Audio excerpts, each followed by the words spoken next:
Kolkata ১৩২ run defend করতে পারেনি England. Chennai ১৬৫ run defend করতে পারেনি ইংল্যান্ড।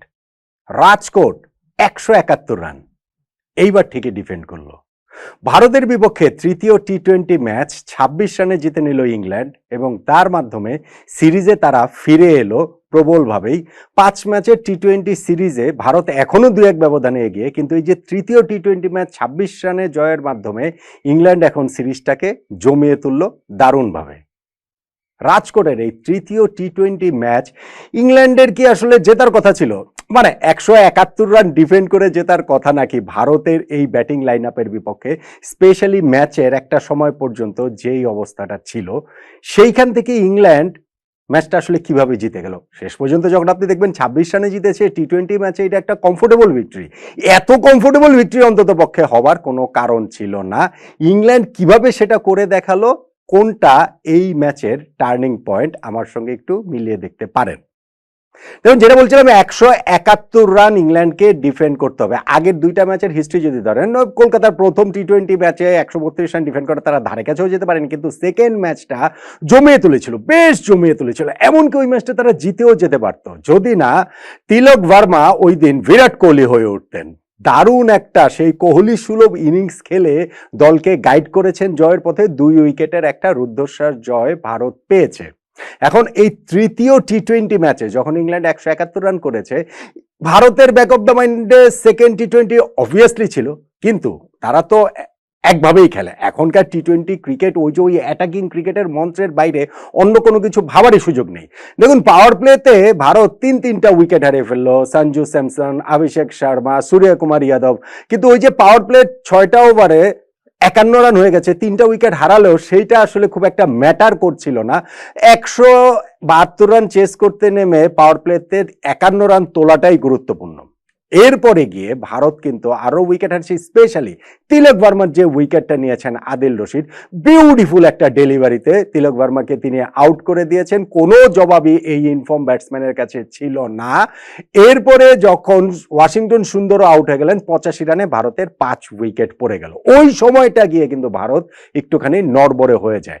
এই মিডল ওভার্সগুলোতে ইংল্যান্ড খুব ভালো বোলিং করেছে, স্পেশালি আদিল রশিদের কথা বলতে হবে। এই লেগ স্পিনারের ৪ ওভার থেকে শুধু তিলক ভার্মার উইকেটটাই তিনি তুলে নেননি, মাত্র ১৫টা রান ভারত নিতে পেরেছে। তারপরেও উইকেটে যখন ছিলেন হার্দিক পান্ডিয়া এবং অক্ষর প্যাটেল, ভারতের টেলটাও অনেক লম্বা, এবং এরকম পরিস্থিতিতে আকসার তারা পড়ে থাকেন। টি-20 ফরম্যাটের কথা যদি বলি আমি, আইপিএলে তো রেগুলারই এরকম পরিস্থিতি হয়। শেষ ৪ ওভারে তাদের ৬৪ রান প্রয়োজন, হাতে আছে ৫ উইকেট, উইকেটে হার্দিক পান্ডিয়া এবং অক্ষর প্যাটেল। অবশ্যই তখন জয়ের সম্ভাবনাটা আমার কাছে মনে হয়েছিল যে ভারতেরই বেশি। ভারতেরও ওই কনফিডেন্সের জায়গাটা ছিল, থাকাটা খুবই স্বাভাবিক। ম্যাচ শেষে ক্যাপ্টেন সূর্যকুমার যাদব ইনফ্যাক্ট ওই কথাটা বলছিলেন, তার উপরে ওই ডিউটিও মিলে ব্যাটিংটা তুলনামূলক আরেকটু ইজি হয়ে গিয়েছিল। এবং যখন আপনি মাথায় রাখবেন যে ইংল্যান্ড শেষ ৪ ওভারে কি করেছে, হ্যাঁ, ইংল্যান্ড শেষ ৪ ওভারে ৬৪ রান নেয়নি, কিন্তু তারা যে ৪৪ রান নিয়েছেন সেইটাই কিন্তু মহামূল্যবান। এবং ৪৪ রান তারা নিয়েছেন কোন প্রেক্ষাপটে? তাদের হাতে ছিল মাত্র ২ উইকেট। এখন ভারতের হাতে আছে ৫ উইকেট, তারা শেষ ৪ ওভারে ৬৪ রান করতেই পারবে, এর পক্ষে আপনি বাজি ধরতেই পারেন। কিন্তু ভারত সেটা পারেনি। অক্ষর প্যাটেল এখানে আউট হয়ে গেলেন, জফরা আর্চারে বলে ১৫ রান করে। হার্দিক পান্ডিয়া তিনি শুরুতে বেশ স্ট্রাগল করছিলেন, শেষের দিকে গিয়ে একটু হাত খুলে মারার চেষ্টা করছিলেন বটে, তবে শেষ পর্যন্ত ৩৫ বলে ৪০ রান করে ওভার 10-এর বলে তিনি আউট হয়ে গেলেন। সাথে সাথে ভারতের সম্ভাবনাটাও শেষ হয়ে গেল। ওই যে বললাম, শেষ ৪ ওভারে তাদের ৬৪ রান করতে হবে, তারা মাত্র ৩৮ রান করতে পেরেছে। ১৪৫, ৯ উইকেটে থেমে গেছে ২০ ওভার শেষে, ম্যাচটা হেরে গিয়েছে ২৬ রানে। এখন ইংল্যান্ড যে ১৭১ পর্যন্ত গেল, সেই জায়গাটাতেও কিন্তু খুবই ড্রামাটিক দুইটা ফেজ রয়েছে। কোন ফেজ দুইটা? ধর, ইংল্যান্ড শুরুতে তারা ১ উইকেটে ৮৩ রানে চলে গিয়েছিল ইনিংসের 9th ওভারে। ওই জায়গাটাতে গিয়ে 9th ওভারের লাস্ট বলটা বরুণ চক্রবর্তী তার বলটাতে রিভার্স সুইপ খেলার চেষ্টা করেছিলেন ইনফর্ম ব্যাটসম্যান ইংল্যান্ডের ক্যাপ্টেন জর্জ বাটলার। আম্পায়ার সেটাতে আউট দেননি, মানে উইকেট কিপার ক্যাচ ধরেছেন, কিন্তু তারা ডিআরএস নেওয়ার পর দেখা গেল যে গ্লাভসে একটা টাচ বলের লেগেছে, ফলে খুব ভালো একটা ডিআরএসে খুব ভালো একটা উইকেট ওই জায়গায় ইন্ডিয়া তুলে নিল জর্জ বাটলারের। বেন ডাকেটের উইকেটটা নেক্সট ওভারে আকসার প্যাটেল তুলে নিলেন, যিনি 50 করেছেন। এই যে ইংল্যান্ডের একটা ধসের সূচনা হলো, সেই ধসের শেষ কোথায় গিয়ে জানেন? মানে 1 উইকেটে 83 থেকে 9th ওভারে তারা 16 ওভার শেষে দেখা গেল 8 উইকেটে 127 রান হয়ে গেছে। বরুণ চক্রবর্তী ওই যে শুরুটা করেছিলেন আউট করে জর্জ বাটলারকে, এরপর 14 নম্বর ওভারে আবার 2টা উইকেট নিয়েছেন, 16 নম্বর ওভারে 2টা উইকেট নিয়েছেন, 24 রানে তিনি 5 উইকেট নিয়েছেন এবং 16 ওভার শেষে 127, 8 উইকেটে ইংল্যান্ডের স্কোর আরো একটা ডিসঅ্যাপয়েন্টিং স্কোরের দিকেই কিন্তু ইনফ্যাক্ট তারা এগোচ্ছিল। ওই জায়গাটাতে ইংল্যান্ডের একটা টার্ন অ্যারাউন্ড হয়েছে। লিয়াম লিভিংস্টোন তিনি 17 নম্বর ওভারটাতে এরপরে 3টা ছক্কা মেরে দিয়েছেন রাবি বিষ্ণয়কে। হ্যাঁ, পরের ওভারটাতে গিয়ে তিনি আউট হয়ে গিয়েছেন, কিন্তু ওই যে 24 বলে 43 রানের একটা ইনিংস খেলেছেন না লিয়াম লিভিংস্টোন, ওইটা আসলে গোল্ড। আর লিভিংস্টোন আউট হওয়ার পরও লাস্ট উইকেট পার্টনারশিপে আদিল রশিদ এবং মার্কুট তারা 24টা রান অ্যাড করেছেন, সেটা আবার ডায়মন্ডের মতো মূল্যবান। মানে আগেরটা যদি গোল্ডের মতো হয়, এটা ডায়মন্ডের মতো মূল্যবান। আপনি তাতে করে এই স্কোরটা 171 পর্যন্ত ইংল্যান্ড নিয়ে যেতে পারে।